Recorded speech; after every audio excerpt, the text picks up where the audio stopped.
Have you ever wondered what happens when one brave moment changes everything? On a stormy night in Sydney, Australia, rain pounded the windows of a fancy harbour restaurant. Inside, Zara Voss, a 23-year-old waitress, worked hard at a big party for billionaire Liam Hartley. Her white shirt, red waistcoat, and black pants stayed neat, even after hours of running around. Her blonde hair was tied back in a tight braid that swung as she moved. The room was full of rich guests laughing and drinking, their voices loud over the music, but Zara stayed focused. She carried trays of drinks, smiled politely, and thought about her sick grandmother and the hospital bills waiting at home. The restaurant sat right by Sydney's harbour, shining with bright lights. Tables were covered with white cloths, and the smell of grilled meat and seafood filled the air. Liam Hartley, a billionaire who ran a solar power company, stood in the middle of the crowd, his suit perfect and his smile friendly as he talked to important people. Guests wore fancy clothes, their jewelry sparkling. Zara moved through them, carrying plates and dodging people, her eyes always checking for empty glasses or messes. She'd been working extra shifts here for months, saving money for her grandmother's medicine. Her dream of going to business school felt far away, hidden under her worries and long workdays. As Zara grabbed more drinks from the bar, she saw herself in the mirror, pale, tired, but pushing forward. She didn't fit in with these rich people, but she knew how to keep things running smoothly. The storm outside got louder, rain hitting the windows hard, but the guests didn't care, caught up in their fun. Zara felt something strange, though, like something wasn't right. She couldn't explain it, just a bad feeling in her gut. She walked to a corner table where some men in suits were talking quietly. One, a skinny guy with sharp eyes, stopped talking when she got close. Zara smiled, set down their drinks, and heard one word before they went quiet: Hartley. Her stomach flipped, but she kept moving, her braid bouncing as she crossed the room. It wasn't her place to wonder, she thought. Rich people always had secrets. The night went on, and the party got louder. Zara's feet hurt, but she didn't stop. She cleared plates, poured drinks, and nodded at guests, all while watching the room. Liam Hartley was now at the main table, laughing with a woman in a black dress. Nina Black, his advisor, Zara had heard. Nina's smile looked fake, her eyes cold, glancing around like she was looking for something. Zara didn't like her, though she wasn't sure why. Maybe it was how Nina touched Liam's arm or how her laugh didn't sound real. As Zara passed the bar again, she saw a man standing alone, watching everyone. He was tall, with a scar on his cheek and a glass of whiskey he didn't drink. She'd seen him earlier, near Liam's table, staring at the billionaire. His name was Tom Reed, someone had said, maybe a consultant. He didn't look like the other guests. His suit was plain, his body stiff. When their eyes met for a second, he looked away, but Zara saw something odd in his face, something dark. She brushed it off, grabbed a tray of food and went back to work. The storm outside roared, wind shaking the windows. The guests laughed, but Zara's bad feeling grew. She thought of her grandmother, alone in their small apartment, needing medicine. Zara's tips tonight wouldn't cover much. She pushed the thought away, focusing on work. She had to keep going. The party was getting wild, the music faster, the talking louder. Liam stood to give a speech, thanking everyone and talking about his company. Zara stopped near the back, watching him. He seemed nice, his smile real, but that bad feeling wouldn't go away. While clearing a table near the side, Zara heard two women whispering. "It's tonight," one said, her voice soft under the music. "Nina says he won't know." Zara froze, holding plates tightly. She looked at the women, but they didn't see her, their eyes on Liam. Her heart beat fast. She told herself it was just talk, but the words stuck in her head. Who wouldn't know? What was happening tonight? Zara headed to the kitchen, walking fast, her mind spinning. She pushed through the doors, the noise of pots and cooks blocking out the party. She set her tray down, her hands shaky. She wasn't making this up, something was wrong. She thought about telling her boss, but he'd think she was crazy. She was just a waitress, invisible to these people. Still, she couldn't ignore the feeling that something bad was coming. Back in the dining room, the party was at its peak. The band played loud, and guests danced, their laughter everywhere. Zara looked around, her eyes finding Liam again. He was holding a glass of wine, talking and waving his hands. Nina was close, watching him with that fake smile. Tom Reed had moved nearer, now just a few tables away, his hand in his pocket. Zara's heart raced. She didn't know what was going on, but she felt Liam was in trouble. She picked up a water pitcher and walked toward the main table, acting normal. She told herself she was just working, but her eyes watched everything. As she poured water for a guest, she saw Tom slip something small, a tiny bottle, into his pocket. Her breath stopped. She looked at Nina, who was whispering to someone, her eyes on Liam. The billionaire raised his glass, about to drink, and everything seemed to slow down. Zara held the pitcher tighter. She didn't know what she saw, didn't know what it meant, but she couldn't look away. The party noise faded, the storm outside louder in her ears. Something was about to happen, and she was the only one who noticed. The fancy Sydney Harbour restaurant buzzed with life, the jazz band's lively tune mixing with the chatter and laughter of wealthy guests. Outside, the storm raged, rain pounding the tall glass windows, the wind howling like it sensed the danger inside. Zara's white shirt, red waistcoat, and black pants clung to her, slightly damp from her frantic pace, her blonde braids swaying as she scanned the room. Liam Hartley, the billionaire behind a massive solar power company, stood at the head table, mid-speech, his wine glass raised, his smile wide and oblivious. Nina Black, his advisor in a sleek black dress, watched him with cold, calculating eyes. Tom Reed, the tall man with a scarred cheek and a cheap suit, hovered closer now, his hand tucked in his pocket where Zara had seen him slip a small, suspicious bottle.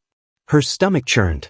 Something was terribly wrong, and she was the only one who seemed to notice. The words Zara had overheard earlier, "It's tonight, and Nina says he won't know," looped in her mind, sharp and urgent. She'd heard them while clearing plates, the hushed whispers of two women near the edge of the room. Then she'd caught Nina on her phone, her voice low but clear. "Tom, make sure it's done."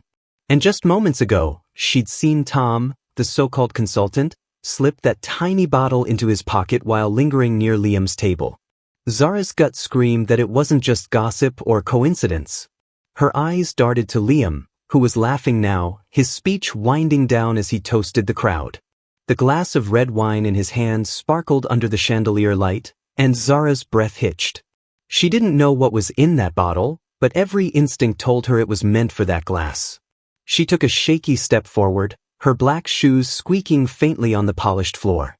The restaurant was packed, guests in glittering dresses and sharp suits swirling around her, their voices drowning out the storm outside. Zara's braid bounced as she moved, her hands tightening on the pitcher. She was just a 23-year-old waitress, invisible to these people, scraping by to pay for her grandmother's medicine. Her dream of business school felt like a fantasy, buried under hospital bills and long shifts. But right now, none of that mattered. Liam was in danger, she was sure of it, and she couldn't just stand there. As Liam's speech ended, the crowd burst into applause, glasses clinking, the band picking up a faster tune. Zara's eyes locked on Tom, who was moving through the crowd, his steps too casual, his scarred face tense. She saw Nina give him a quick nod, so subtle it could have been nothing, but it sent a chill down Zara's spine. Then, in a moment that felt like slow motion, Tom brushed past a server carrying a tray of drinks.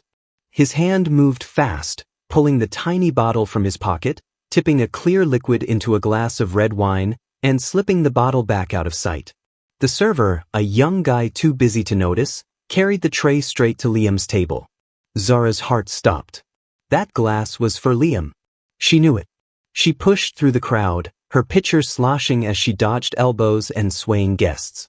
Her pulse pounded in her ears, louder than the music, louder than the storm. Liam was reaching for the wine now, the server placing it right in front of him. Zara's mind screamed one word: poison. She didn't know how she was so sure, but the pieces fit. Nina's whispers, Tom's bottle, the way they watched Liam like hawks. She had to stop him. She dropped the pitcher on a nearby table, ignoring the guest who yelped as water splashed their dress, and moved faster, her braids swinging wildly now. She was almost at the head table when she saw a security guard, A big man in a black suit, standing near Liam. "Excuse me," Zara said, her voice shaking as she grabbed his arm. "That drink, it's not safe. I saw someone put something in it." She pointed at the glass in Liam's hand, her words tumbling out. The guard frowned, his eyes narrowing as he looked her up and down, her waitress uniform, her flushed face. "You're a waitress," he said, his voice gruff and dismissive. "Don't make trouble." Zara's face burned, but she didn't back down. "I'm telling you I saw it," she said, louder now, her voice cutting through the nearby chatter. "That man, over there, he put something in it." She pointed at Tom, who was lingering a few tables away, his hand still in his pocket. Liam paused, his glass inches from his lips, his brow furrowing as he looked at Zara. The crowd around him quieted, sensing the tension. Nina stepped forward, her smile tight and forced. "What's going on?" she asked, her voice sharp, her eyes boring into Zara. The guard waved Zara off. "She's just confused," he said, turning to Liam. "Probably a mistake." But Zara shook her head, her voice rising. "It's not a mistake. I saw him, Tom Reed, put something in that glass." Heads turned, guests whispering, some craning to see Tom, who stiffened, his scarred cheek twitching. Liam set the glass down slowly, his eyes flicking from Zara to Nina to Tom. "What's she talking about?" he asked, his voice calm but firm. Nina laughed, a high, fake sound. "She's delusional," she said, stepping closer to Liam. "She's just a waitress, probably looking for attention." But Zara didn't flinch. "I heard you," she said, staring Nina down. "On your phone, telling him to make sure it's done. And I saw him," she pointed at Tom again, "pour something into that wine." The room grew quieter, the band faltering, the storm's roar outside filling the silence. The guard sighed, clearly annoyed, but he stepped forward and picked up the glass, holding it up to the light. "Smells like wine to me," he said, sniffing it. He shrugged and started to hand it back to Liam. Zara's desperation surged. She couldn't let this happen. Without thinking, she lunged forward, her fist swinging hard at Liam's arm. The glass flew from his hand, smashing on the floor in a spray of red wine and sharp shards. The room froze, the band stopping completely, every eye on Zara. Guests gasped, some stepping back, others murmuring in shock. Liam stumbled, clutching his arm, his face a mix of confusion and anger. "What the hell was that?" he said, his voice loud now. Nina rushed forward, her face twisted. "She's crazy," she shouted, pointing at Zara. "Get her out of here." The guard grabbed Zara's arm, his grip tight, but she yanked free, her braid whipping as she turned to face the crowd. "I'm not crazy," she yelled, her voice shaking but clear. "I saw him put something in that glass. And she pointed at Nina, "she's part of it." Tom took a step back, his eyes darting to the exit, but another guard moved to block the door. The crowd was buzzing now, whispers turning to shouts, some guests pulling out phones to record. Liam raised a hand, silencing the room. "Nobody move," he said, his voice hard. He looked at Zara, his eyes searching hers. "You're sure about this?" he asked. Zara nodded, her throat tight, her hands shaking. "I swear," she said. "I saw him do it." Liam's jaw clenched and he turned to the guard. "Get that glass tested. Right now." The guard hesitated, then nodded, carefully picking up the largest piece of the broken glass, avoiding the spilled wine. Liam's assistant, a woman in a crisp suit, stepped forward with a small black case. A portable testing kit, Zara guessed, something only rich people would have on hand. The room was dead quiet now, every guest watching as the assistant swabbed the glass and placed the sample in the device. Zara's heart pounded so hard she thought it might burst. Nina stood rigid, her hands clenched, her cool mask slipping. Tom was sweating, his eyes flicking to the blocked exit. The seconds dragged, the storm outside thundering as the device worked. Zara's braids stuck to her sweaty neck, her uniform feeling heavy, but she didn't move, didn't look away. She'd just accused two powerful people in front of everyone. If she was wrong, she'd lose everything, her job, her tips, her chance to help her grandmother. But she wasn't wrong. She couldn't be. The device beeped, and the assistant's face went pale. "It's positive," she said, her voice cutting through the silence. "Cyanide. Lethal dose." The crowd erupted, gasps and shouts filling the room. Liam's face darkened, his eyes locking on Nina and Tom. "You too," he said, his voice low and dangerous. "Start talking." Nina opened her mouth, but no words came, her eyes wide with panic. Tom bolted, shoving past a guest, but the second guard tackled him, slamming him to the floor. Guests screamed, stepping back as more guards rushed in, pinning Tom down. Police sirens wailed outside, cutting through the storm. Officers stormed into the restaurant, their boots loud on the floor. Liam's assistant handed them the test results, her voice steady as she explained. "They planned to kill him," she said, pointing at Nina and Tom. "They wanted control of his company. The poison was their way." Nina's face crumpled, her hands shaking as an officer cuffed her. "It's not true," she cried, but her voice was weak, unconvincing.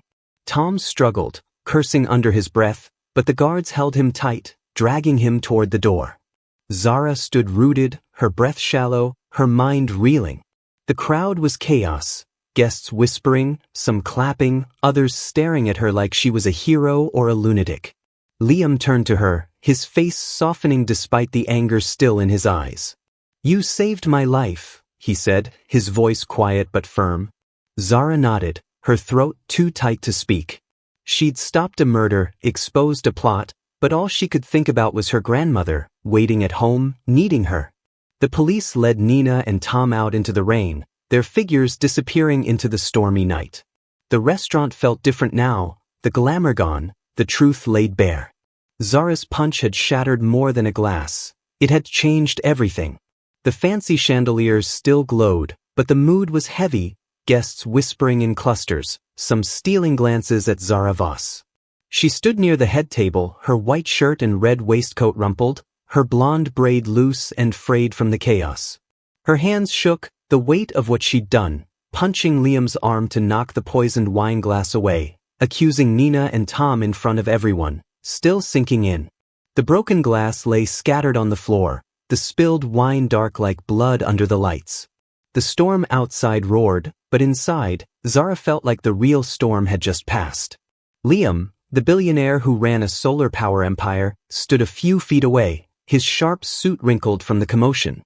His face was calm now, but his eyes stayed on Zara, intense and thoughtful. The crowd's murmurs faded as he stepped closer, his voice low so only she could hear. "You didn't have to risk everything like that," he said, rubbing the spot on his arm where her fist had landed. "But you saved my life. Thank you." Zara's cheeks flushed, her throat tight with nerves and relief. I saw what they did," she said softly, her voice steady despite her racing heart. "I couldn't let it happen." Liam's smile was small but warm, and for the first time, he looked at her not as a waitress, but as someone who mattered. The remaining guests were grabbing coats and umbrellas, the party dissolving into hushed conversations. Liam's assistant, a woman in a crisp suit, approached, whispering about police reports and media calls. Liam nodded but kept his focus on Zara. "What's your name?" he asked. "Zara Voss," she said, straightening her posture, her braid brushing her shoulder. "I'm just a waitress here, trying to help my grandmother. She's sick." Liam's expression softened, his eyes searching hers. "You're taking care of her alone?" he asked. Zara nodded, thinking of the hospital bills piling up at home, the dream of business school she'd buried to keep her grandmother comfortable. "Yeah," she said. "It's just us." Liam glanced at his assistant, then back at Zara. "Meet me at my office tomorrow morning," he said, his tone firm but kind. "We need to talk." Zara blinked, her heart skipping. "Your office?" she asked, unsure. Liam nodded. "You saved my life, Zara. That's not something I forget." Before she could respond, he turned to address the lingering guests, thanking them for staying calm and promising answers soon. Zara stood there, her mind spinning. The restaurant manager stormed over, his face red, ready to scold her for causing a scene, but Liam cut him off. "She's the reason I'm alive," he said sharply, his eyes hard. The manager froze, then mumbled an apology and backed away. The next morning, Zara sat in Liam's sleek office, high above Sydney's harbor. The storm was gone, the water outside sparkling under a clear blue sky. She wore her only nice outfit, a simple blue dress, her braid neat again, but she felt out of place among the glass walls and modern furniture. Her hands twisted in her lap, nervous about why Liam wanted to see her. He sat across from her, no longer the distant billionaire but a man who owed her everything. "Your grandmother," he said, leaning forward, his voice steady. "Her medical bills, treatments, all of it, I'm covering everything." Zara's breath caught, her eyes wide. "You don't have to do that," she started, but Liam raised a hand, stopping her. "I want to," he said. "You've carried enough." He slid a folder across the desk, its edges crisp. "This is a scholarship," he said. "Full funding for you to study business, any school you pick." Zara's fingers brushed the folder, her heart pounding. Her dream, the one she'd pushed aside for years to support her grandmother, was suddenly within reach. She opened her mouth, but no words came, her eyes stinging with unshed tears. "And one more thing," Liam added, his voice softer now. "My company runs programs to help people, families, communities, small businesses. I want you to join us, part-time, while you study. You've got courage and heart. We need that." Zara's chest tightened, a mix of gratitude and disbelief washing over her. She nodded, her voice stuck, the weight of her struggles lifting for the first time in years.